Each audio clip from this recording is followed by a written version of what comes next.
We are from the planet scarcity of love, while our country is called hyperinflation of heartbreak, our capital city a deflation of kindness, a blood flow of a system of flirtation, a bunch of despicable, irresistible, impeccable disciples of heart crunches. Love the undefinable, heartbreak the definable.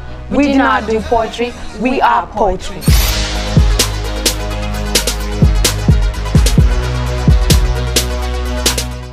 I am Fatou Muloshi, your usual host for the Poetry Slam, but of course I do not do this alone.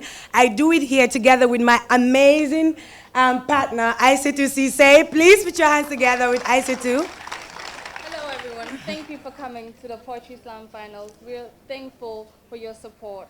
Okay, if you've been following the Poetry Slam, you will agree with me that we started up with 24 acts.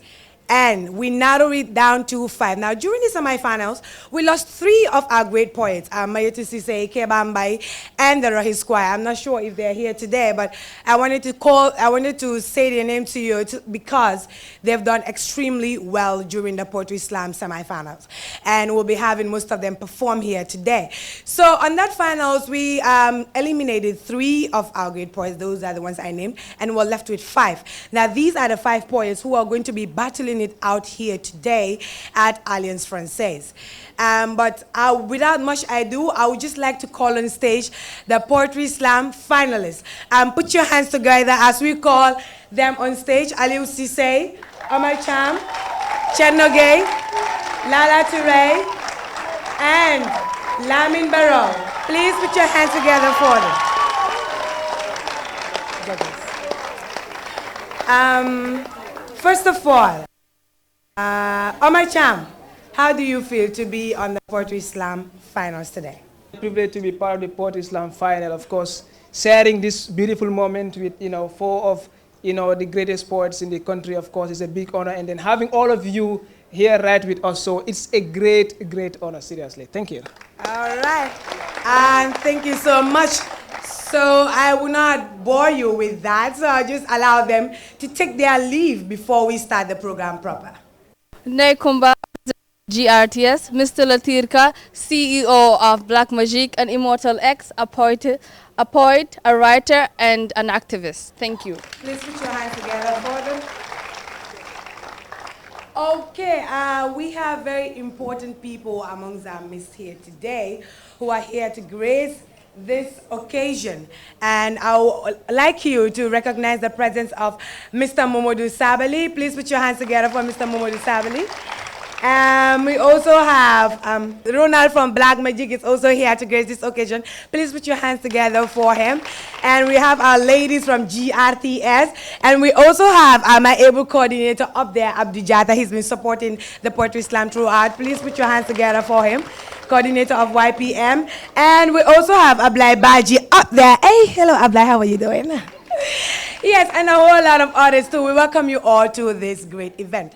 Now, without much ado, before we start the program, I would like to call on Kebambai to come and deliver a piece for us before we hit the nail on the head. Please put your hands together for him.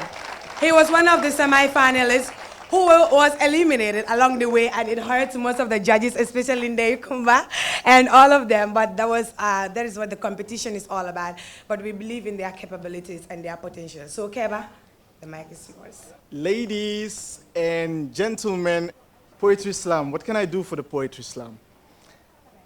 They said there's no reward for love except love. So I should give back to the Poetry Slam love.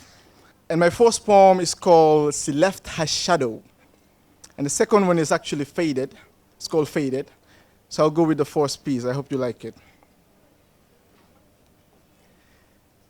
Maybe it's not love that kept me alive, but every day I'll wake this beautiful dame with a plate of poetry and a cup of juicy words for her to try. And with every sip, I'll stretch her lips 1,000 miles to make her smile. Now my heart is but a clinger to all the memories that lingers. The 4 corners of the room, her shadow once gloom reminds of the moments we had. The empty chair we once sat, the lonely bed we once lie, our feelings are not meant to die. She set my heart on fire, to have my emotions inspired with every touch of her hips and every kiss of her lips, causing my body to scream as I cuddled her in my dreams. But every time I opened my eyes, she was gone from my arms like a mirage, an illusion, a delusional pain that I cannot explain. She caged me in the dungeons of her heart, for I am but a prisoner, condemned to love. Thank you. Here we stand, crying our tears of joy, saying sorry to those hands that clapped. Sorry that we could not be with you till the end, for it was the first time in the art of spoken word. Yet we won rounds, and we conquered hearts. We made you smile, and we gave these wonderful judges a reason to judge the product of our creative mind. So please do not mind. Do not mind whether we win or lose, for it was never about the crown. It was all about winning your hearts. Do not let us fade, but please allow our names to live and grow forever in the most beautiful, beautiful memories of your hearts. For by our hearts and with all our hearts, we love you, and we wish you love, light, and peace. Thank you very much.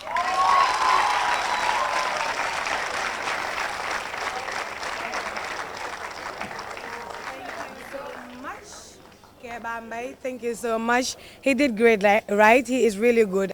The Poetry Slam is going to go like this. We have two segments. We've divided it into two segments. So the first part of it, the poets were given a theme. The theme is the science to divinity. Now, each and every one of them is going to come on stage and do their piece on the science to divinity. After that, we will have a break. We have some of our artists here in the studio. Here with us here today to grace this occasion. So now I have the singular honor to call the first poet on the list. Please put your hands together for Lala Toure.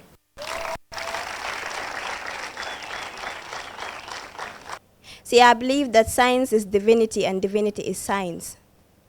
Ask me what science is, and I'll tell you that science is the threshold of divinity, and that divinity is the background of science.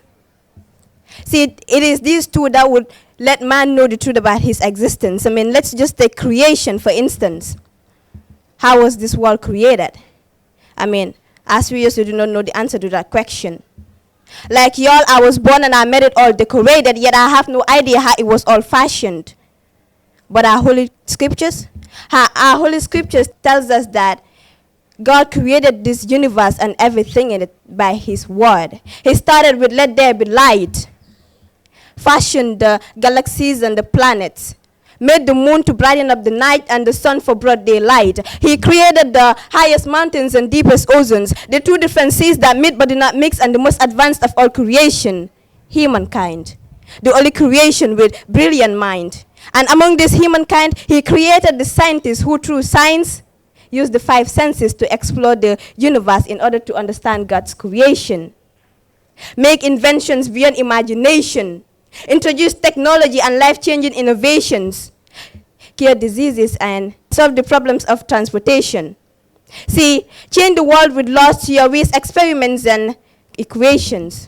See, it is through divinity that science emerged, and through science that divinity still lives on. At times there are a few controversies. Controversies will keep you thinking in which of these two to believe in, science or divinity.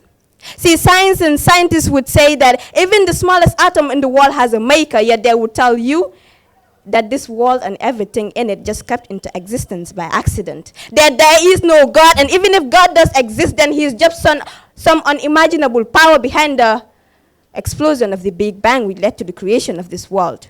See, this is when I ask myself, if there is really no God, then who gave us this life and made us this faultless? Who created us and fashioned us this flawless? But then again, even divinity does not stand unquestionable. See, divinity taught us that this universe and everything in it was made by a God whose power is unimaginable, the divine being, the creator of all, the one to whom we shall respond upon his call. But the question is, does he really exist? Have you seen him? I never did at all. But whatever the case is, no matter the controversies, there is just one thing. These two still need each other, and side by side, they will continue to be together, because to what I know, there is no science without divinity and no divinity without science. Peace. Good evening once again. I said my name is Omar Cham, and the title of my poem is actually bearing the theme of today, and that is the science to divinity. And it reads, man may xam-xami àddunaak àllaaxira aljannaak safara yore yoon yu yiw ya ngir leeral leen ci zahir ak baatir ak gal leen ci pëyab yàlla ba ci sunu borom bu amut morom jabar wala doom ci diggante ngelaw bin xalli lalli am tali te talli ak géej bu amut xorom for I am science, a manifestation of God's creations, a representation of his omniscience, omnipotence, and omnipresence, with his image forming shadows in me that I reflect unto you, to separate light from darkness, separate heat from fire, and enable you in your wisdom and live a life of powerful imaginations. Then don't damage yourself with the atomic bombs, the guns, the viruses, the factories, the vehicle, and the mobile phones, for that is not the side of me that can lead you to God. It only makes the world a horrible place to be, making me God's biggest enemy. Using family planning pills to ease fornication without having a child. Taking mobile phones to save in a poetry slam whilst you're in the nightclub. Adjusting your looks with photo editors as if you're not satisfied with how God created you. Shooting blessed to the sky in military parades like Fir'aun attempting to kill God, but he is not there, he's everywhere. And in real sense, the gun can't kill God. God kills, the gun kills. God creates, the gun can't. God makes the gun kill what God wants the gun to kill, because God is greater than the gun, so hold on. Let my scientific knowledge set the light bright. The first step in the science to divinity is accepting the science of divinity. The sun, the moon, day and night, mountains and rivers, and accepting how God's creativity synchronizes with my biology. To store blood in a man to form a slippery fluid. Transplanted in the hang seed of a woman to form a solid liquid made up of heart, liver, blood, and muscles so calm and timid. The earth's gravitational force greater than the womb's potential energy. It opens up and you were born. Save Prophet Adam and Jesus, who were created where no two people made it. So do not stain the purity of my knowledge derived from the purities of God. When the moon was hot and the sun was cold. When the Prophet sallallahu alaihi wasallam was a bright light, shining bright, sour thing. And because the science to divinity was his purity and high level of spirituality, sought on the people of North to obey the law of maintain the length of their boat 6 times its width to continue scaling and sailing and accepting God's punishment and commands. So their science to divinity was following the commands of God, acceptance and obedience. Sought on Jesus to be born without a father, given the natural ability to cure illnesses and restore the dead souls, then lose a density of 0. And escape the gravity of the earth. Riding the radioactivity of the winds to reach the sky, because his science to divinity was God's destiny and mercy. Just as when Moses split the sea into different roads, feeling the light of God in a burning tree, where Prophet Ibrahim was placed as a form of punishment, and it turned out to be his own heaven. So his science to divinity was God decided that he must enjoy the luxuries of life with his creation and revelation. Sought on me to create a ship from the streamline shape of a fish and an aeroplane from the flying bird. For God scored above A+ in creation, a distinction. But not speaking in public directly, he scored F9 in public speaking. We are no more best friends because I am so destructive and he is so self-protective. Never wants to show me how to create a soul, implant it in a lifeless frame, make it alive and active. So this is where we clash, because with all the giftings I give to him, he never wants to tell me his secret. But if you're ready for the journey, just tell me. Reach the highest level of spirituality. Worship God daily. Accept his destiny. Then repent to him with your sins sincerely. Because I am not just a subject that you can study to pass exams, a machine you can use to destroy with the whole world, or the most terrifying terrorist terrorizing your territories of peace. But I am also a deed and a doing. A deed when the done doing can dig you diamonds, take you to God, or lead you astray for the rest of your life. Thank you.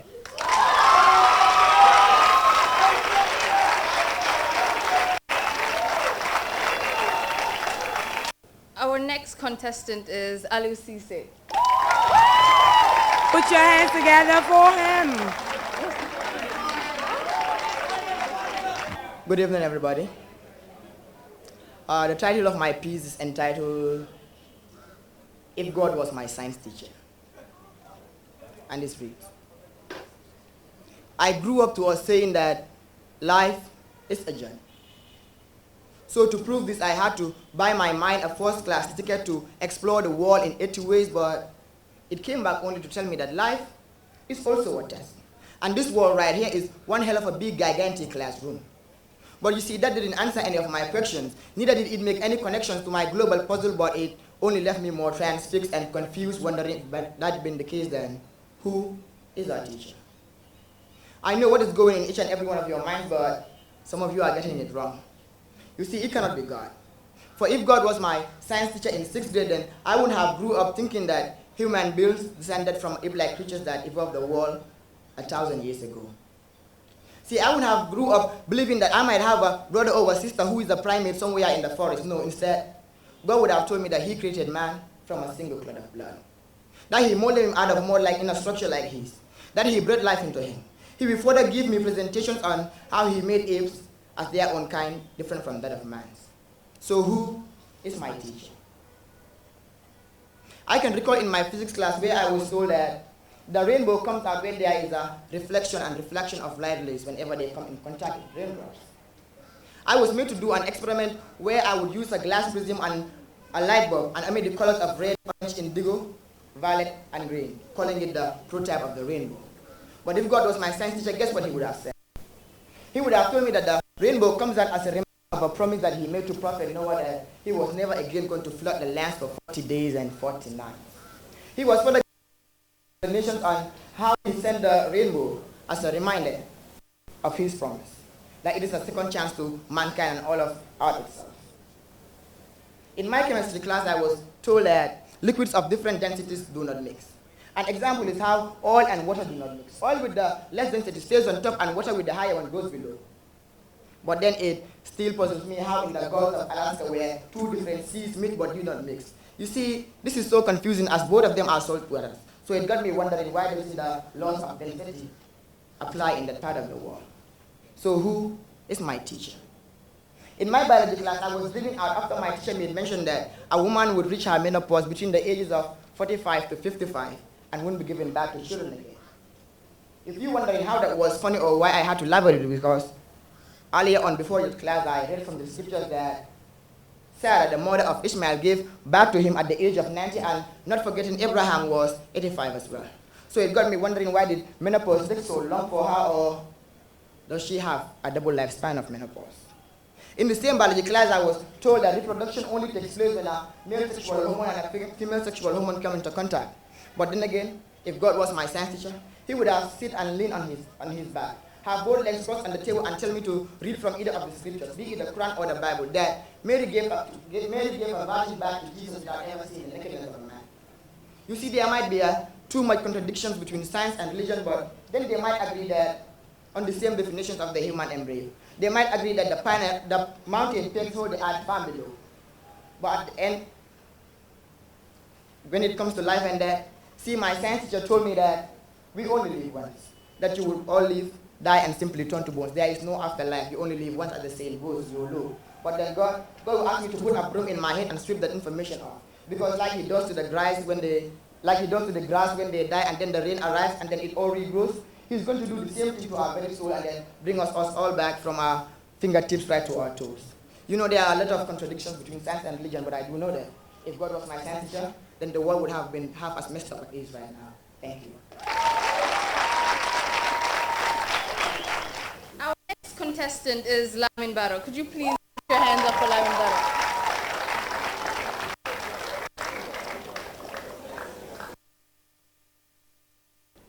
My poem is titled Revealed. The words of God came down to me whilst I was deep in my sleep. He said, "Wake up, son. I am sending you to speak against the scientific lies of your world." I was like, hold up, not me. not with the scenes and the scientific fictions I have created, see God.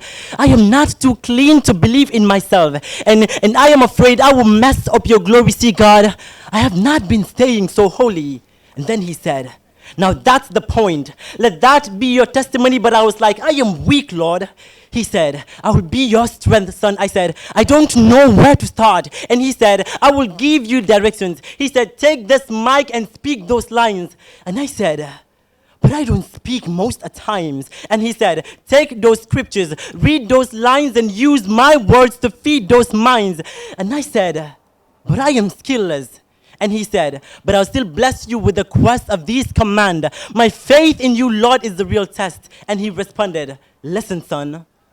Go into the world and reveal my messages to them. You may be teased and condemned by the futures of men. With a stick in your hand, walk the roads ahead of you. I am that I am, and this is my command. You are living in the season of planting my seeds, and there's millions of people who are seeking to enter my kingdom. So be strong, child, because I, the Lord, said you should do so. And so I ask, what message will you shine right through me so I can tell your believers? And he said, see, the reason why Muhammad sallallahu alaihi wasallam suffered was to free you from lust. The reason Jesus had to bleed on the holy cross was to free and salvage you from your egotistical pride. I am that I am, and this is my command. So stop. Quit responding my calls with all those flimsy excuses. I am aware of your imperfections, but see, your disability plus your inability to find me is the real deal of the manifestation of my crystal child. Be strong. It's a command. And so I ask, Lord, I know you are calling me, but see, my sins are hunting me and my past is stalking me. See, I know you are calling me, but will you shine right through me? And so he said, I said, Lord, I come before you, close my eyes and bow on my knees for you. I whisper a little pride because I am head over heels in love with you. I wrestle with sins every day, but knowing that the divinity of you shines in me, then I am all okay. And I'll keep moving until you find me tired. More of you and less of me, now that's a balanced diet. I need you, Lord, to shine glory and beauty right through me. I need you to glorify and purify and dignify me. Then he said, child, I know I am calling you. And although your sins might be haunting you and your past keeps stalking you, see, you know I am calling you so that I'll wake up from your slumbers. And now I ask, what message will you shine right through me so I can tell your believers? And he said, tell them that the real science is the worship in my unboundful memories. Tell them that the real science is the belief in my oneness and the worshiping of my greatness. Tell them that I am the Lord and I am in control of everything. Tell them that I breathe souls into your bodies and what you express beyond your boundaries. I am that I am, and this is my command. I am that I am, and this is my command. I am your Lord. And understanding science is understanding the Tawheed, and which is the belief in my oneness and the worshiping of my greatness. So go tell them that I am the Lord, and they should believe in me, because believing in me will lead them to a place called the epitome of your ecstasy. So tell them, and I am your Lord, and that understanding science is understanding me, because I am your Lord and I breathe death into your souls. So know that I am your Lord, and science is just another way of projecting my veins into your eyes. So see the sun, the moon, the stars, and then see me in them, and then dig deep into your heart, because I am the science in your heart, and then dig deep to find me. But until then, you are just another lost soul. Thank you.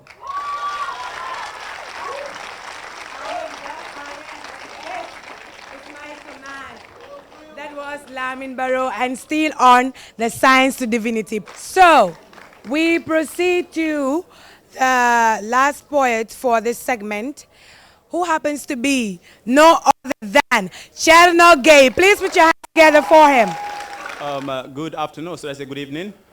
I don't need to introduce myself, but one thing you need to know is I'm not gay. And then when the topic was given, at first I thought it said science and divinity. So I wrote about science and divinity. Then Muloshi texted and said it is the science to divinity. Am I right? The science to divinity? Yes. So I had to write about the science. And know that this is just a title. The title of my poem today is God is Dead. And here we go. See, we were told that our eyes couldn't bear his light, nor our ear his voice. That he is the all is known to him, from the last grain of sand in the middle of the desert to the smallest creature, that nothing happens except the universe exists only his will, that he neither eat nor sleep, nor does he lift a finger to do anything, but by his will, his wish is fulfilled. That even in submission and the magnificent angels get on their knees and hands in petition, because he is the seen and the hidden, the truth and the light, the first and the last, the beginning and the end. From him we came, unto him we must return, because he is what was and what will be. So say he is Allah, you are God, the creator, the all merciful, the magnificent, powerful, but too bad. See, God is dead. Dead, and we killed him. Not physically, no, but spiritually, subconsciously. See, we killed him in our hearts because we don't truly believe in him.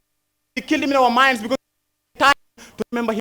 Gradually, God keeps fading out of our lives. So parts of philosophy is saying you cannot believe what you can't accept, what knowledge can't explain, or no one has ever seen. Forgetting that science and divinity are in fact on the spectrum. They don't teach us this in the classroom, but every scientific breakthrough is the manifestation of the power and magnificence of majesty. See, science is light. Technology is power. Everything that science ever discovered, evidence about the atmosphere and the ozone layer. Allah said in the Quran. And we made this roof, yet they turned away from our science. Put on the very tip of man's finger. Even the Big Bang is mentioned in the Holy Quran, Surah Al-Anbiya 21, where Allah, do not the unbelievers see that the heavens are joined together and we ripped them apart.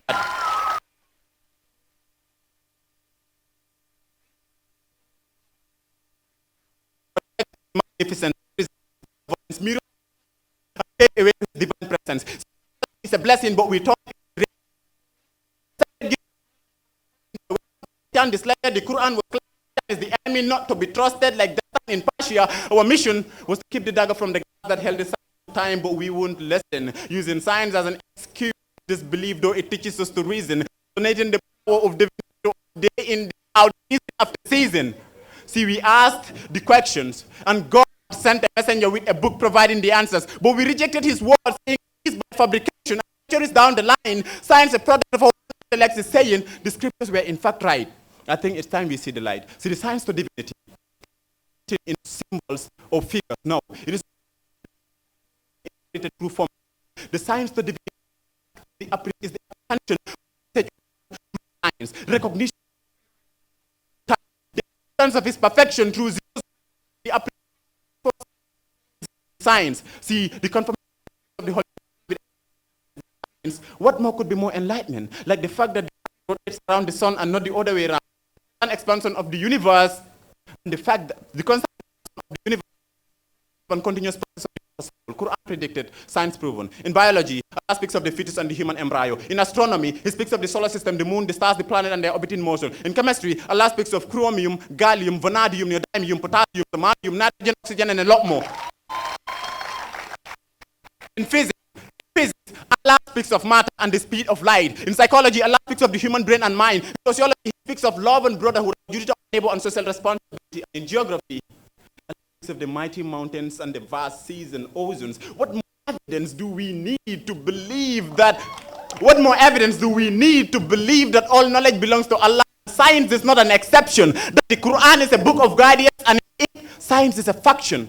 Could there be any more clearer, more vivid, more direct, or more specific evidence? What better guidance is there to find after the Quran and Sunnah than science? Isn't every scientific achievement a manifestation of the power and majesty of Allah? See, every step taken further into science reveals more about and miraculous should bring us a step closer to God. So I am telling you, the science to divinity is the apprehension as a tool for both and a shining light for divine guidance. Don't take my word for it. Take the word of Galileo, the father of modern day science. He wrote, and I quote, I have discovered things in by our age. Nature itself is a manifestation of divinity, and abandoned reason and evidence is a sign of both spiritual and intellectual weakness. Little knowledge of science can mislead the individual, but true and pure knowledge of science has got reflection in its deepest faculties. End of quotation. In the Quran, Allah said in Surah Al-Baqarah in chapter 1 verse number 2, ذَلِكَ الْكِتَابُ لَا رَيْبَ فِيهِ هُدًى لِلْمُتَّقِينَ. This is the book. Not this is a book. This is the book. It is guidance, so without doubt, to those that fear Allah. And that guidance is what Allah manifested. By man's intelligence, he will find his way to his Lord, because true science leads to divine enlightenment. And that, my friends, is the science to divinity. Thank you.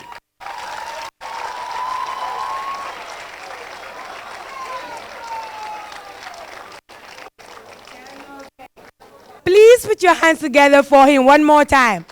That was Cherno Gay. Yes. Aisha?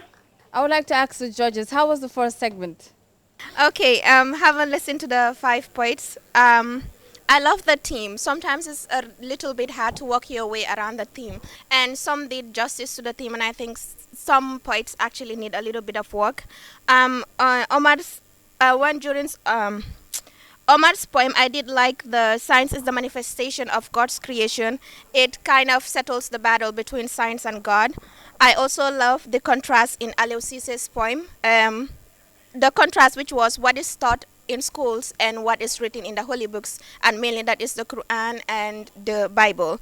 I also loved Lamin Barrow's conversations with God, though I wonder how he'll fare if the actual conversation took place. But on the side of criticisms, I would say all the poems were long. They were really long. You don't need, I always say this, you don't need to have a long poem to get your point across. Some of the poems at the beginning, I was listening and enjoying it. At somewhere in the middle, you kind of lost me, and then I get back to it. And that's because it is long.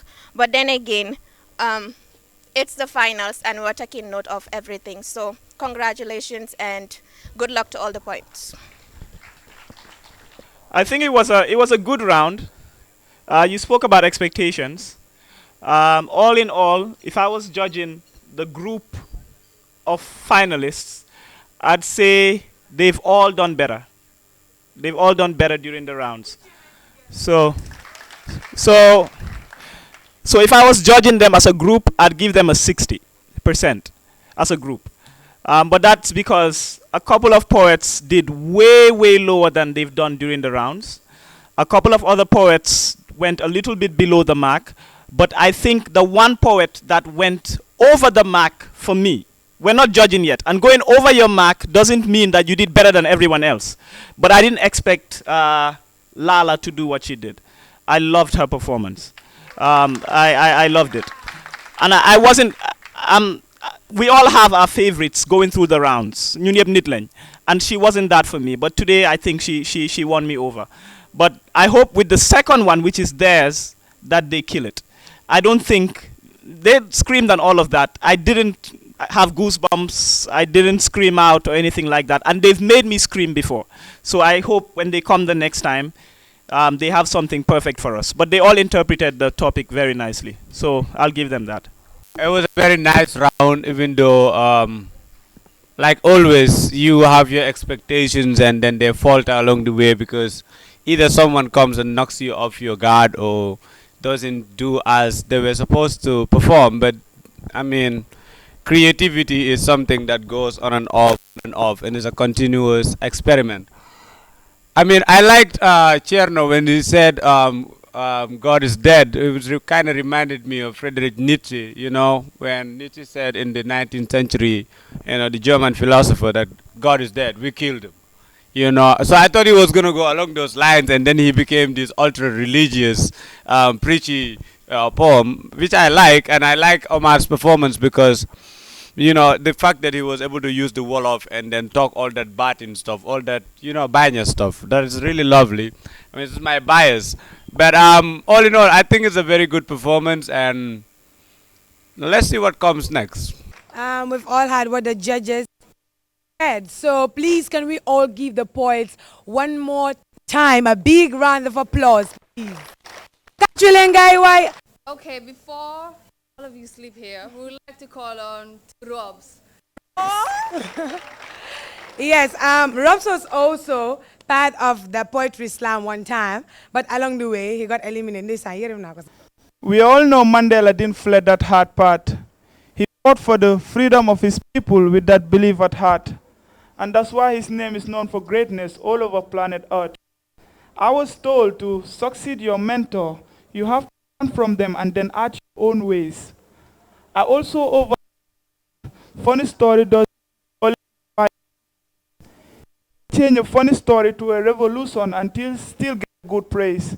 And believe me, there's a lot of funny stuff going around us these days.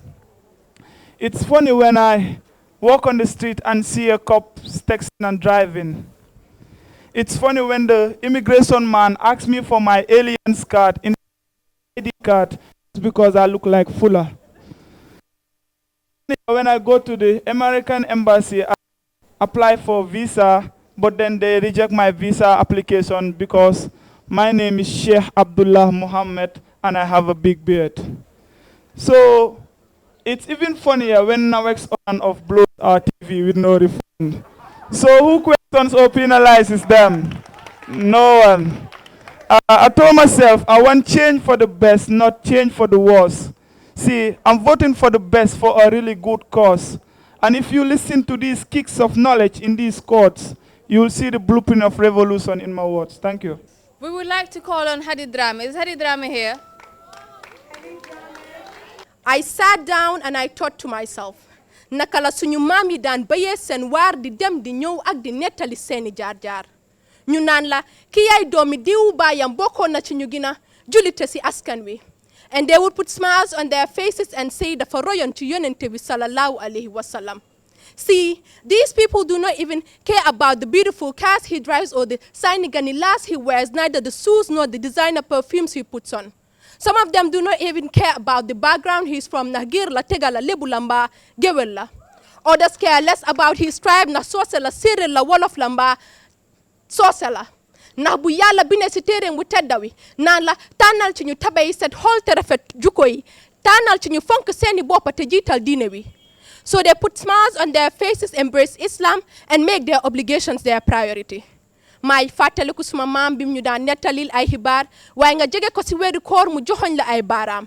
So I later realized that these were all divine sent to us by our Lord as a commandment. Te suma morom yi nag lii lañ ci fàttewul na dangay gis ku daan sol tip ak top tights ak short muy jéema noba awraam yi di sol lu jot wear black and enjoy being distant for just a little while. Wala nga gis ku daan dem si club si di daw si jaakay because we're told from day one that Satan is chained and every evil is uprooted from this dunya. Te ku ci yàlla jël sa bekken nga barkelu si ay yërmandeem. Yàlla buur bi ne la oral ma jéggal la sa ay baakaar nangu seeni ñaan ma wàccel leen ay xéewal. Sometimes nga gis ku daan déglu music di déglu alxuraan wala ku daan dem si club si di dem si waare yi. Why? We are all humans. Léeg-léeg sa nga gis jànxa bu negotiate ak faram so they wouldn't talk during the day waaye su guddi bi jotee ñu boxu seeni lal di wax si téléphone bi ba fajar jot ñu kiisante goodbye and start their day with a sense of purity. Waaye nag duma xaste ndax buñ fi doon tuurante diwlin kon maa fee gina niin. So I hope we fast to feel the hunger felt by many around the world. And we're grateful for every breath we take in this dunya. Te maa ngi ñaan yàlla ren gënal ñu daaw ñu fekkee déwén ci wér ak tal ba bu ëllëgee ñu nekk ay mag di nettali suñu set démba. Thank you. Okay, we would like to call upon Omar Cham. Please put your hands together for him. Man mënatumay am nelaw bu doy ndax ñu ne loolu weesu na. Liggéey sin réew mee jot jànk wante fit nag naaj bu tànga ti loo se mara ay sarakam fara mbaloo ka taranka jara jara. So sleep no more. For the dream is over. The mental battles and hallucinations are over, so drop the arm and abscond the dream field. It's time to work and we cannot spend our whole life sleeping. So if actions will do the talking, arise like a flight passenger tying a seat belt is a flight to a new destination. To erase the tears that rolled down our cheeks in trying times when we could not speak. To cure the heartaches, heartburns, and heartbreaks when brutality murdered us in accelerations without breaks. To renew the smiles that we lost in fear that the devil was so near. And restore our pride and dignity that we lost in cracking rocks when we were yet to settle the political dust. So you must be set to let the rough rain sound into our train. For the wind of change to swallow our twists and reveal our wishes. With determination, stuck to our democratic logos, zipped with charisma, shielded from the spirit of peace preaching. Sprinkling the changing key to the padlock that locked our development cages. That sees our voices and choices derived from failed forces in our political roses. That gave us the black machete in the wind in wave to drink the blood of the innocent lives. And we could not even have the chance to mourn our death. For such task was given to the chemicals in the headquarters and barracks, in the oil wells and plastic bags in the hospitals and forest parks. So sleep no more. For this is a unified stride that should be like white, with an intellectual stride to kill the venom of the vampire's bite, a garment of change that should be worn white, sprinting to the fire of amendment we ignite, fueled by bravery in our hearts inside that all we need is generous leaders so upright. So sleep no more. For the pillows we to lay our head on is no more. Is now an iced iron, iced with icy ironing that throws our voice in our silent weapon, denying us the opportunity to think with broad brains locked in the caskets of dimness, unable to think or speak. But since we have climbed this far, in crest and trough, rough and tough, we must sleep no more. For the bed we used to lay on is no more. It's now a dehydrating wood, a friend of psychophancy that gets us attracted, rested and zested above in fire that we don't know till we're arrested. Tortured and humiliated, leveled and divided, a farewell to life unrealized till we're assassinated. So this is a rejuvenation of our dead souls with stresses no more. A purification of our blood and generation as we still shall stand still to get once again explanation of democracy, of freedom, of liberation, and determine if there needs to be taken new decisions to take us to our new direction of change, progress, and steadfastness. But not to worship our leaders like idols or compromise their wrongs like red pens. Not to dig deep down for diamonds or decorate stones to lean on. Not to hold or hail the magic seeds for our cruel heartbeats. But to rectify our rate of hate and form a seed of love that will never fade. Create a development agenda to make our nation great before it's too late. For our faith in the state is at stake and we can no more wait. To allow the sunlight shine bright as we celebrate our glory. So I will make my mind to mind the deepest words of poetry that will not be called a crime. As the wind of change splash on everyone's skins as we first break this glory. So if it is their right, let the media operate. Let tribes cultivate. Let the farmer cultivate. Let religions tolerate. Let cultures integrate. Let poor harvest depreciate. Let failure retardate. Let the activists advocate. Let the artists decorate. Let the teacher educate. The Red Cross, the first aid, our education is better grade. So if it is their right, then let the dream stop. Don't let the mad talk. Don't let the corrupt ride. Don't let the vampire fight. Don't let the soldier fight. Don't let the thief hide. But let the tears dry. Let the infant stop the cry. Let the blind sight. Let the writer write. Let the poet recite. If it is their right, then let the flag fly high. So if the call to oneness is true, the journey must begin. The brief reward and ratification in heart-cooling stewardship and dedication. Refrain from laments and negative comments from hypocritical worships and gossips in our secret apartments. So sleep no more. For this is one love, one heart in one part. One walk, one roy, one fly, as we shall sleep no more. Until we arrive. Until we smile again. Until the tears dry. Or else we shall sleep no more. Thank you.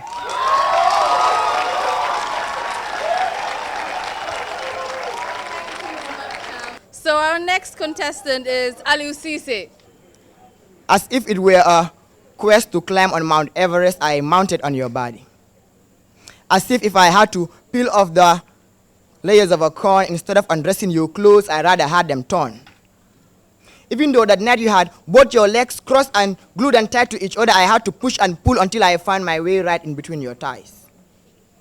Behold, for I finally find it. You see, the treasure mounts in my head led me right here, and that treasure chest that I have been looking for all my life lies right there patiently awaiting for me behind that white-colored panties decorated in red hearts. See, I wasn't ashamed that you were only 9 and had a fragile mind. No, maybe right now I am ashamed that I am reciting this piece, but by then I could care less. Never mind. All I followed was my sexual desires. So to kick it off, we officially started the tug of war. As I grabbed one end of your panties and you the other, we both pushed and pulled in opposite direction until I eventually became victorious. I placed a knife on the side of the bed and threatened to kill you if you ever screamed. I held both your arms firmly, spread your legs wide open, and I made a 4 scoop of that ice cream. This is heaven in paradise. As I slided inside of you, I could see my own reflection in your very own eyes. More tears came out of your eyes as I hit it harder. But then again, I saw my reflection. This time I saw my very own eyes blazing in flames, ignited by my own cruelty, and goddamn it, my sexual desires. Even though it was almost impossible to penetrate you, I had to force myself inside of you. See, I fired upon you with my weapon of mass destruction, made you bleed and colored the whole room red, especially the mattress that we laid on. So that night, as I groaned in desire, you moaned in pain. As I oohed in pleasure, you awed in pain. For every single stroke of me in pleasure was equivalent to 1,000 strokes of you in pain. That night, I might have been high on something, I don't know what, but then you were my Hennessy blended up with Mary Jane. That night I was worse than the best. I had imaginary claws on my face. See, that night I couldn't stop. I wouldn't stop was my motive. I just needed to hit that place one more time. See, I was actually starting to come, but I never arrived to the place where I actually needed to stop. So at the end of it, it was a mission accomplished in ripping you apart. It was an installation successful in implanting hate and mistrust for men inside of your heart. You grew up scared of my kind. Your heart was empty and your mind was only filled with disheartening memories of me that turned into nightmares whenever the night got dark. So today I stand here with utmost shame and regret that I ever raped you. See, in fact, I'm not standing anymore. See, I need that you forgive me for doing that to you. See, I ask you to find a place in your bruised heart to forgive me. See, I ask you, I know it might be bitter, but let it go. If you can't let it go, then please, whatever you do, just take this knife. Stab it inside my heart for ever making you bleed that night. Would you just cut my genital off for ever raping you? But if you can't, take a knife and cut my body apart. You will see my soul standing and saying, I'm sorry that I ever raped you. Peace.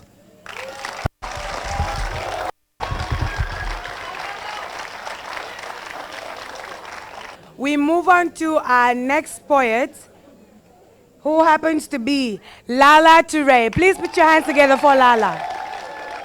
When they said, and I quote, freedom means you're unobstructed in living your life as you choose. Anything less is a form of slavery. See, if this is so, then I am nothing but a slave whose silence needs to be heard. See, my life is determined by the choices made for me by my family, my friends, my religion, my culture, and my society. See, I am 19 but still unborn. Standing here inside my womb, I carry the child of the opposite sex, a child I never wanted. But see, this was a choice made for me. I was pinned against the wall of a stairwell in a place where not a single soul was likely to dwell. The father of my unborn child took away my innocence and my pride in the silence of the night. He used me to satisfy his lust, breaking me into tiny pieces with each touch and trust as he raped me. See, I am 19 but still unborn. Every day I wake up to the cries of children, spend my day doing domestic chores, and when the night falls, I have to satisfy the needs of a man I was forced to marry, a man old enough to be my dad. A choice my parents made for me, because to them, early marriage is a tradition and giving me away was an obligation. See, I am 19 but still unborn. I am black, so society looks down and discriminates me. Every day in the bath, I use a brush to scrub off this color of death from my skin, but it never works, so I turn to the bleach creams to have a lighter skin. A choice society made for me by discriminating my black color. See, I am 19 but still unborn. I dream to live in glamour, drive around town in the latest Ferrari, spend every summer holiday in Abu Dhabi, sometimes maybe Dubai, but hey, this is just a fantasy I've created in my head. And it's all just a daydream. Do you know why? Because poverty made a choice to never allow me live such luxury. See, I am 19 but still unborn. You wouldn't believe this. I cannot be an actress or a musician because my religion forbids it. I cannot be an actress because my culture resents it. I cannot be a public figure because my parents detest it. See, I am 19 but still unborn. I cannot be in a relationship because my mom says I'm too young. I cannot go out on dates because my dad says it's wrong. See, every day I am reminded that mandereti gor moy daw suma yaram kon buma musa helata sayak tega jam wala giwel borom halam. See, my family even made a choice in choosing my spouse too. See, if I dress too decent, my friends say you're amulo class. So I dress sexy to please them, but then so I dress not too decent, not too sexy. I just stay in between to please them and the choices they've made for me. See, even winning the slam is a choice that will be made for me by these three people. My choices don't really matter in my life. I live my life the way others want it. And these choices people make for me are like chains binding my freedom. I just want to break them and be free. See, I may have the sweetest smile glowing between my nose and chin, but only I know the secrets that I hold within. See, I want to be able to spread out my hands and fly so high that I can touch the sky. I want to live my life with my voice, to be able to make my own choice. Only then will I be happy, and only then will I be able to rejoice. But then again, I guess that is somebody else's choice to make for me. So I'm going to just say this one more time, that I'm 19 but still unborn.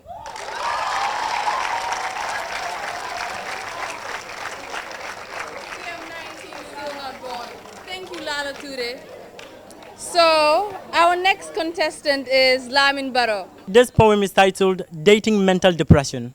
Right now, the battle of my life is taking place.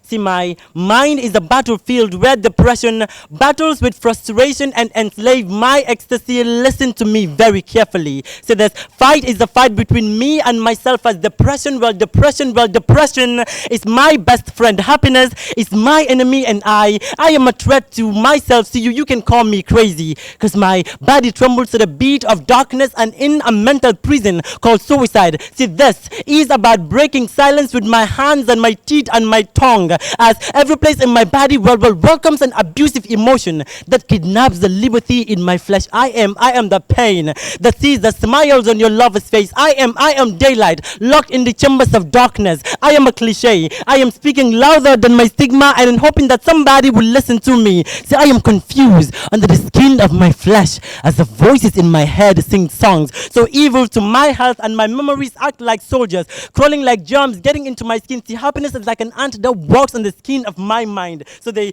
call me a movie that has a cool start, a vile middle, and a tense ending. They call me a psychopath because they say I twist, I unfold, I crisp, and I whisper to myself. And sometimes I destroy everything in my mind. Sometimes I break things so they will love me in pieces. Sometimes I scratch my head till it bleeds. Sometimes I get angry for no reason. Well, sometimes it is a combination of love and hate confusing in a nice way. But that is how I kill depression. That is how I defend myself from letting these feelings destroy me. When sadness embraces me like my own child, and happiness runs away like my deadly enemy. See, sometimes I am wrapped in good intentions and I do very many good stuff. See, I'm not friends with a demon breathing under the covers of my skin, but somehow I learned to kill them with love, and somehow I wish you did explain me to myself. But see, you are running away from me. See, hear me out, mental depression. See, get out of my body. See, you are sick and my body is a temple and not an asylum for your insanity. See, your pain abuses my emotions and dump them into a mental prison called suicide. I am that your thoughts have given birth to. I am the color of love. I am a beautiful tragedy trapped inside this mind. I am that you have made out of me. But still, listen to me. See, I have a confession to make. See, it is depression that makes me act this way. See, if you doubt me, then get into my skin. You can cure my depression with love, and I will write a poem about dating mental illness. But my trauma said don't write this poem, because nobody wants to hear you crying about the grief in your bones. And my bones said, write this poem to the chandelier of your faith. Write this poem to wipe the tears of the pain inside you and liberate your insecurity. You need to write this poem so that the next time you come out of your skin, see, nobody will push you back inside. But still, listen to me.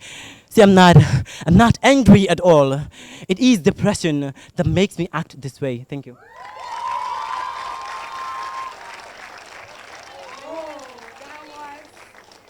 Lamin Baro. Ana fancy Lamin Baro here. So we move on to the last act for the Poetry Slam finals today. And that is no other than Chernoge. Please put your hands together for him. Cherno. The poem actually compares science and divinity, bringing God out as the ultimate maker at the end of the day. So this poem is entitled, Does God Like Ice Cream?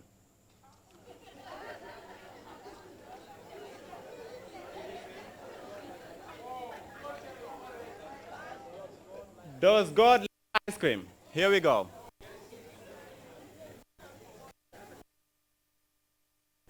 Is ice cream sweet? Does it melt? Does God like ice cream? Well, I have no idea, but I will tell you what God doesn't like. See, the idea of challenging divinity with scientific discoveries, questioning God, started breakthroughs, criticizing his creation with scientific theories like the claim that the universe was not created by God but came about as a result of an explosion and a second separation which led to the creation of the moon, the stars, and the galaxies, scientifically known as the Big Bang, presumed to have happened about 13.8 billion years ago, the birth of the universe. See, the idea that we human beings is not just ridiculous, no. It is an insult to the powers and abilities of God as the creator that created you and I, so no. I do not know if God likes ice cream, but I know that and invent and fail, theorize and lie, predict and fall short, make mistakes and errors. See, that is science, because science is the work of man, and man is imperfect, inadequate, limited in knowledge, and blind with the future. So I have no idea if God likes ice cream, but I know God is not imperfect or inadequate. I know that God does not make mistakes or fall short, and God is not a concept or a theory. See, God actually exists, and He is divine. See, He doesn't need formulas or equations to solve situations. He doesn't need experiments or operations to modify His creation. No. See, He wills things, and they happen. Tell them to be, and they are evidence. In Genesis, the first book of the Holy Bible, chapter 1, verse 1, 2, and 3. In verse 1, in the beginning, God created the heavens and the earth. Verse 2, and the earth was without form and void, and darkness was upon the face of the deep, and the Spirit of God wandered upon the faces of the waters. Verse 3. Verse 3, and God said, let there be light. And there was light. See, no formula, no experiment, no equation, just the words. Be, and it was. Happen, and it did. See, that is the power of divinity. And it doesn't need from science. See, genetically, the genetic codes of all the human beings in the world are 99.9% the same, yet forensically, the fingerprints of all the human beings in the world are different. Who else could have done that other than God, the Creator? See, naturally, all babies require the intimate meeting of a man and a woman before they are born. Interestingly, Jesus Christ was born without a father. Science couldn't explain how his birth was called a miracle. Strangely, Prophet Moses had the ability to turn his staff into a snake every time he wanted to. Science couldn't explain, so he was called a magician. Amazingly, Serene Tuba prayed in the heart of the Atlantic Ocean, standing on a sheepskin. Again, science couldn't explain, so he was called a great man. Unbelievably, today we are all witnesses to events unfolding that were prophesied in the Holy Scripture of Islam, the Holy Quran, 1400. Things that scientists themselves have been trying to figure out since time immemorial, but have only come to realize recently. Like the fact that the light of the moon is a borrowed light from the sun, the complexity of the human reproductive system, and the fact that Earth is spherical in shape, as Allah said in Holy Quran in Surah Al-Naziyah, chapter 79, verse 30, and thereafter we made the earth egg-shaped. See, science could not tell how a book that is more than 1400 years old could have foretold such things so accurately. So sadly, they decided that Prophet Muhammad was probably the smartest writer of all times, but stubborn, ignoring the fact that divinity could be the explanation. But since their formulas and equations couldn't prove it blindly, they looked for excuses instead. See, the problem with science and scientists is that when they do not have an explanation for something, they tend to reject it. Well, let me tell you something. See, God is not a subject that can be completely understood or a topic that can be summarily explained. And divinity is not something that can be figured out with formulas and equations or something that can be proven with brilliance and intelligence. See, it is something that comes with acceptance and submission to a higher existence. It's called faith. In plain and ordinary English, it means believing, accepting that those questions we have never been able to answer and those things that we may never and ever be able to explain are the very fabrics with which divinity is woven. Like the fact that the skies have been hovering over us since ever, though there are no pillars holding it up there. The constant change from day to night and back again without shifting any gears or pressing any switch. And the fact that the light of the sun never runs out of fuel or cash power. See, that is the power of divinity. That is the power of God, and it doesn't need approval from science. So for science and divinity to work together, science and scientists must understand that God did not create us to know, understand, and be able to explain everything about Him. No. God created us to know and understand what He wanted us to know about Him. And one of the things that God is allowing us to know right now is that science itself is a gift of divinity from God, the one and only absolute know of all things. So no. God does not like ice cream because God is God, not a human being. So if you are planning on giving Him ice cream as a Christmas gift, I suggest you go back to the supermarket because you, my friend, just picked the wrong item. Thanks. Whoa. Put your hands together for him one more time, please. I have to bring this again. Yes. So this Chedno Gate, that has brought us to the end of this segment. So before we move on, we would like to thank our sponsors, Dembo Spring Roll, Gambega, Glam Zone for a wonderful makeup. Yes, Adika Lewis Allen, and a big thanks to Momodi Sabali, Mr. Momodi Sabali again, and Mr. Abdijata of the YPM, the coordinator of YPM, for also. Oh, Adika, you're here. Please put your hands together for Adika. She did a beautiful makeup. This has brought us to the end of this segment. So now, the judges, how was this particular segment for you before we allow you to elaborate? I think the second round was lit. That's what you kids say nowadays, right? It was lit. It was fun. It was fun to listen to. It was long. The pieces were long, but I think they brought it home in the second round.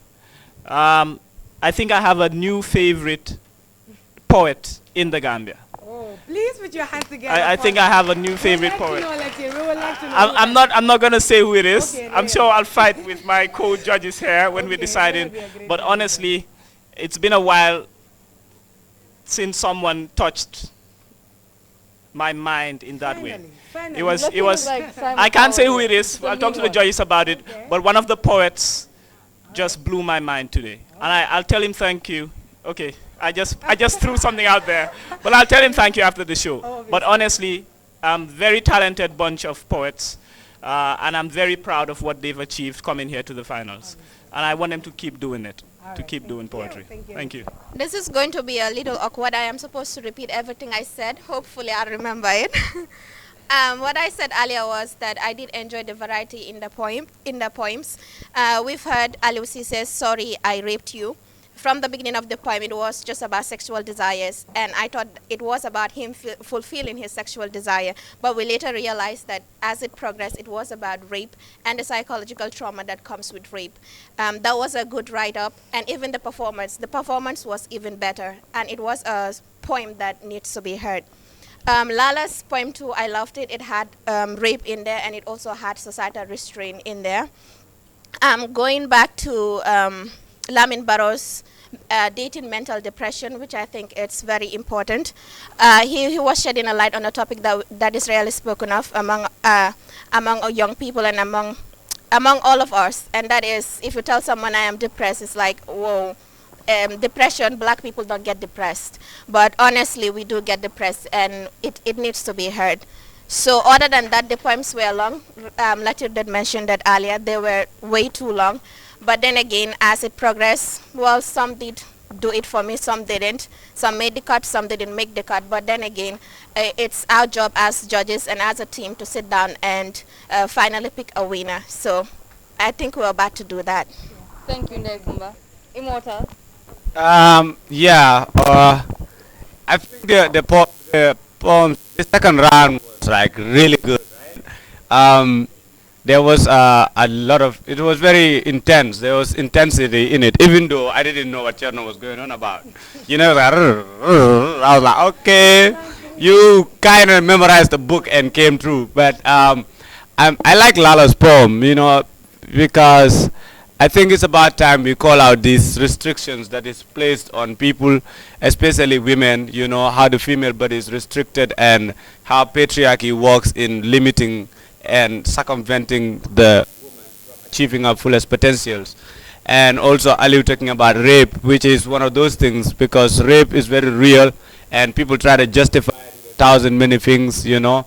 And Lamin Barrow's poem, you know, it's like very moving because depression is very real. It's one of those things that is like silently killing people, and it's something that, you know, it's a very dark phase. You know, it's like this dark thing that happens to people, and people just dismiss it because somehow depression has been equalized with just stress. I had a very depressing day, but it's a very real thing. Clinical depression has been responsible for a lot of suicides in our communities, and the poem was good. Like always, we must remember that poetry really has a very potential force in changing the way society shapes its thoughts and everything else. So we must celebrate our poets. We must be able to listen to them and celebrate them. Like Keba's poem before we started, like let them fade. This is not just an event. It should be a process that is ongoing, and there is continuity. Thank you. Now we just allow the judges to deliberate, and while they do that, we just want to, you know, have a little bit of entertainment. Since we do not have the PA system on here, I would just call on KB. He's also an upcoming artist, to come and do a freestyle for us. KB on stage, please. Put your hands together for KB. Yes. KB kabe dundi nyoko na la kaman ningkol be la ten yalong. So, the mic is yours. Sebuka kube sando na fulola. Kube jendo nya fulola. Inga niyol fa man sene ya wude buka kube kuno sa funola. Back to this land nga nyodo ku.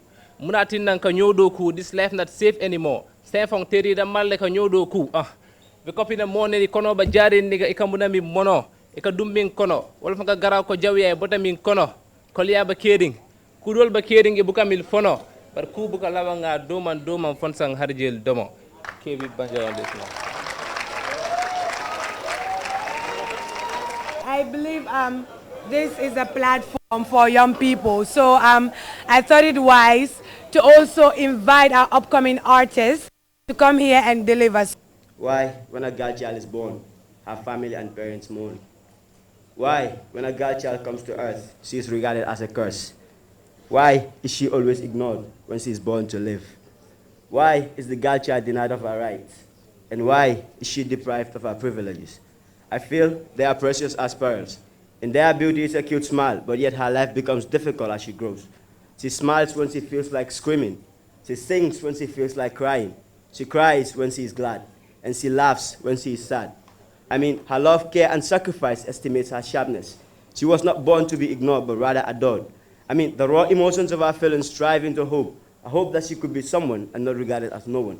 With a sound of faith, she stood up to the mystic rhythm with a loud voice saying, I am not born a curse, nor am I born of bad omen, but as a blessing. I mean, she was not born to be neglected with her bigger dreams of success, nor was she born to be discriminated by man, but yet she stood up to be someone instead of no one. See, she was looked down upon with no dignity. She was regarded as property and not treated properly. With the hope of peace and freedom, she could hear the drums of the musical sound, singing to the tune of freedom, equality, and humanity. With a gentle touch of their liberating hands, she could breathe the air of freedom, equality, and humanity. A smile on her face, igniting like the shining sun of summer. Her lips eager to whisper the words. And with confidence, she says, I am the girl child. I'm not born ill, but of faith. I am proud of who I am. I am the girl child. Isatou.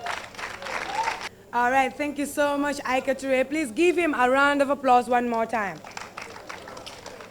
And now, I would like to call on someone else. Do we have Mary Jeng in the building? Please put your hands together for her. Mary Jeng. When I was a child, I always ever wanted to be able to compete with the boys in my class. And each time I foot raced them, I won every time at recess.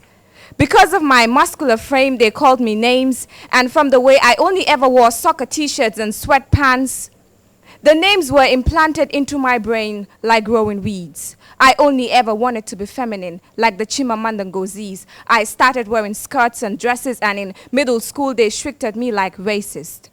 The weed on my mind only grew and grew until I became a mixed drink cocktail or an attire brewed.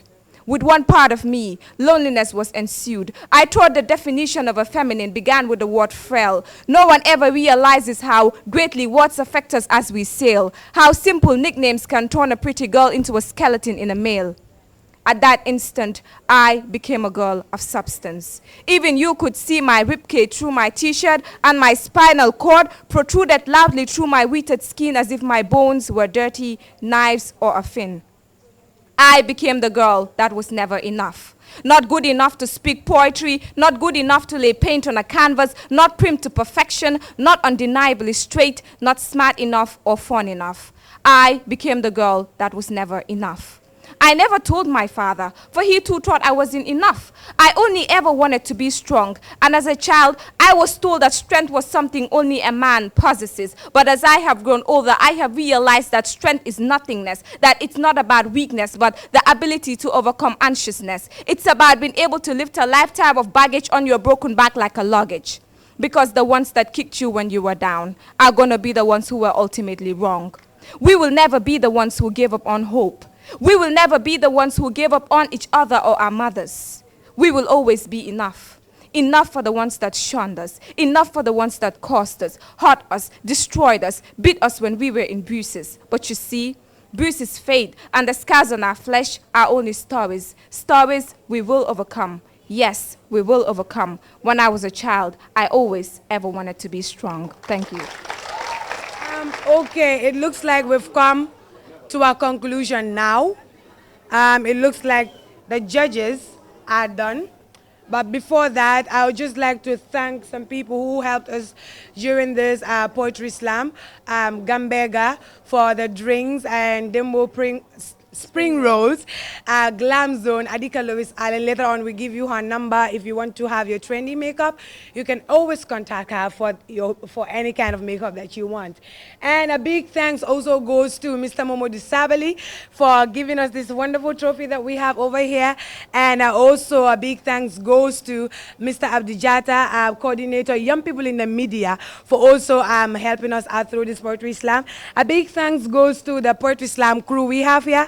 We have Winifred, Nicole, all of you know Winifred on news and all that. We also have our guy Borom Gonalbi, she's the one busy with all the certificates. And we also have Aja. Aja is the assistant producer. Big thank goes to Aja for helping us out throughout the Poetry Slam. And not forgetting Charis Sane. Charis Sane is amazing. She's been helping us throughout. She's been the producer. Unfortunately, she could not be here today. But if you're listening, Chari, a big thanks goes to you. And we hope in the subsequent event you will always be present to grace this occasion together with us. And we thank you all too for coming here to grace this occasion. And yes, a big thanks to Alliance Franco for the space. As you can see, we didn't pay any butut for this. So a big thanks goes to them. I would like to call upon all the finalists, the 5 finalists, to come. Yes, can we have them on stage? Omar Cham, Lamin Ceeesay, Lajure, Chenogay, and Lamin Barrow. Can we have you on stage? They all have certificates. So I would like to call on Mr. Abdou Jata, coordinator young people in the media, to come and present to them their certificates. Abdou?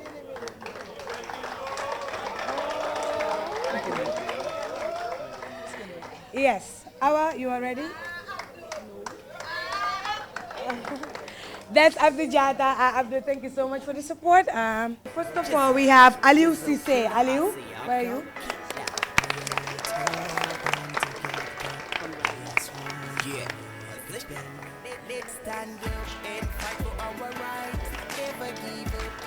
The second person is Omar Cham.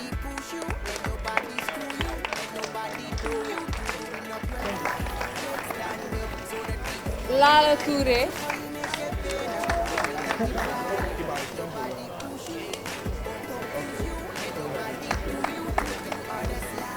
Lamin Barrow.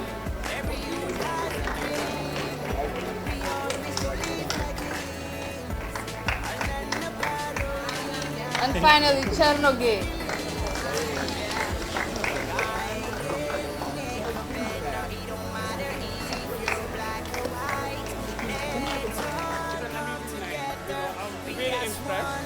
You know, to be here, I'm with you. This shows that Gambia have talent. This is the idea that we conceived 2 years ago. Little did I know that today, this will take us to a national competition. I could remember, barely, 2 years ago, there was a lady by the name Khadija George who first came up with the idea for us to have a poetry slam in Gambia. So all of you know Leeds in the United States. Like we have the Leeds young authors. So when the lady came, she came up with the idea for us to have similar thing in Gambia. And then Muloshi, being someone whom you know is so passionate, you know, when it comes to in terms of poet, I think she do it with Marijan. You can see what Marijan has done here. So this was a platform that Muloshi had, you know, when she was at YPM. And then when she started her intern with GRTS, you know, so she started off with the idea, you know, to take it at national level. By then, Sabali was the DJ. I'm not surprised that he's here today. And then Sabali gave him that support. It was something that we conceive as young people in the media. So the young people in the media members who are present here, can you give a big round of applause to you? Because without your support and then your effort, you know, this thing would not be possible. We wanted to take this thing, you know, to another scales.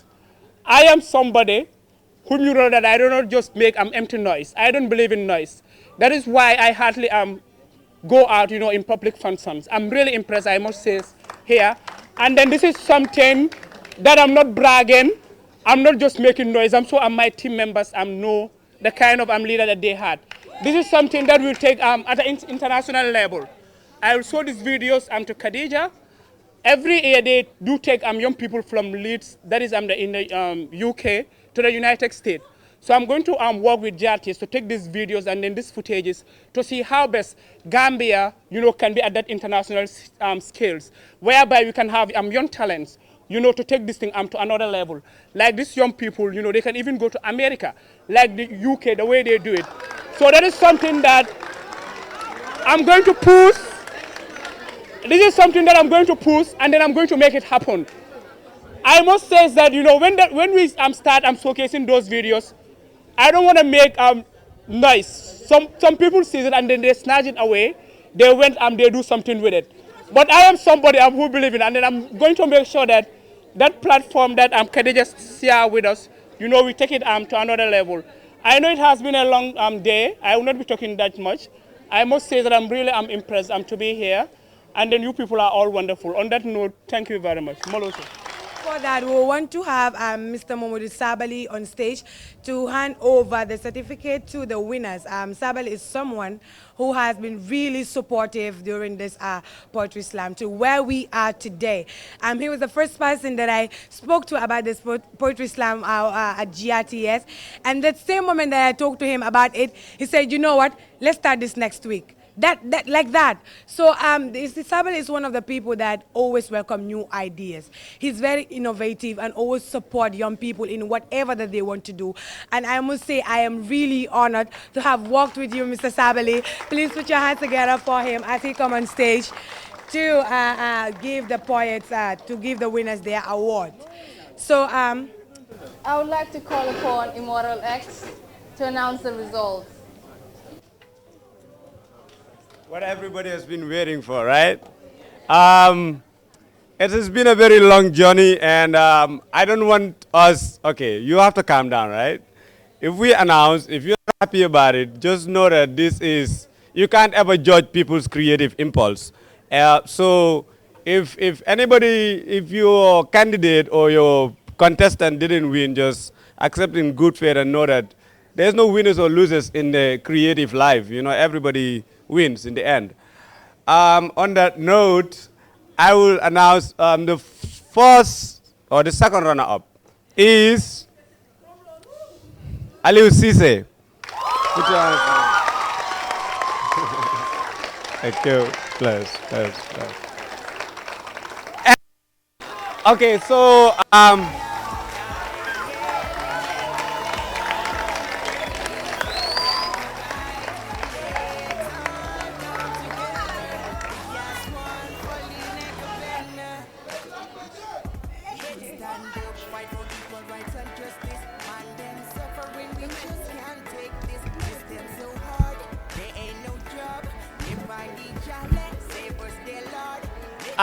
the first runner-up is Lala Toure.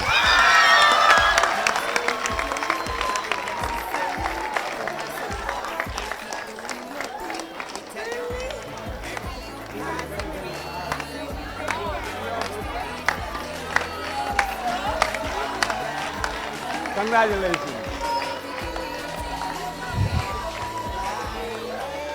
Okay. Calm down.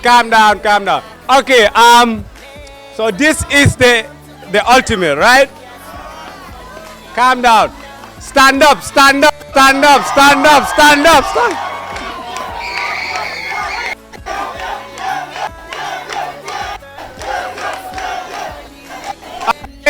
Okay.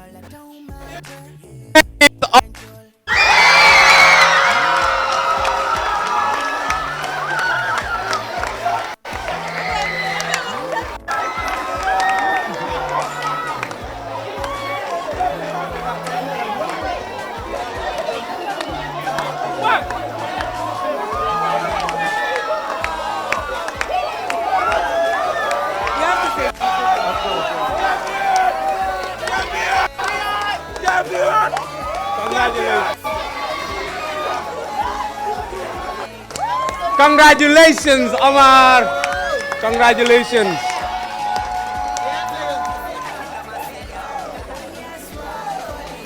This has been a very tough judgment. We all have favorites. So we came to the conclusion that Omar won because he impressed us, right? He had the local languages, everything was on point, his delivery, his diction, he was spot on the theme, and we are very happy that this came to an end. Something that started out in the Second Republic, ending in the Third Republic. Congratulations, Gambia. To be honest, I'm feeling glad, honestly, and I'm going to thank all of you for making it all the way here. But the biggest thanks is actually going to of course, my fellow competitors, though we're not competing, this was just a moment for us to come and enjoy this beautiful moment. They're actually the greatest poets you can ever familiarize yourself with. So this is a poetic family, and we're going to build it, inshallah. Thank you all. Coming to the Poetry Slam Grand Finale. We hope this continues, and I promise you the Poetry Slam is going bigger and better. And each year, we are going to have very big surprises for all of the poets. Thank you so much, and for the sponsors, thank you so much, Gambega, and so much, Dembo Pringles. A big thanks to Glam Zone Adika for the makeup, and a big thanks to Alliance, and not forgetting GRTS, our only national TV station in the Gambia that has given us this platform to be able to give young people the opportunity to showcase their talents. Poetry is not an easy talent, and it only takes you creativity and courage to be able to take that pen and write on a piece of paper what you have in your heart. And we hope this will continue, and of course it will continue, and it's going bigger and better. A big thanks to all the poets, and to the winner, Omar Cham, a very big thanks and congratulations to you. Thank you so much for coming. This was the first edition, and next year we are going even bigger. We are going to play this episode on Thursday, or if not Tuesday, so do stay connected with your TVs. From I and Aisha, thank you so very much. Have a wonderful day. Push you, let nobody screw you, let nobody do you, doing up your life.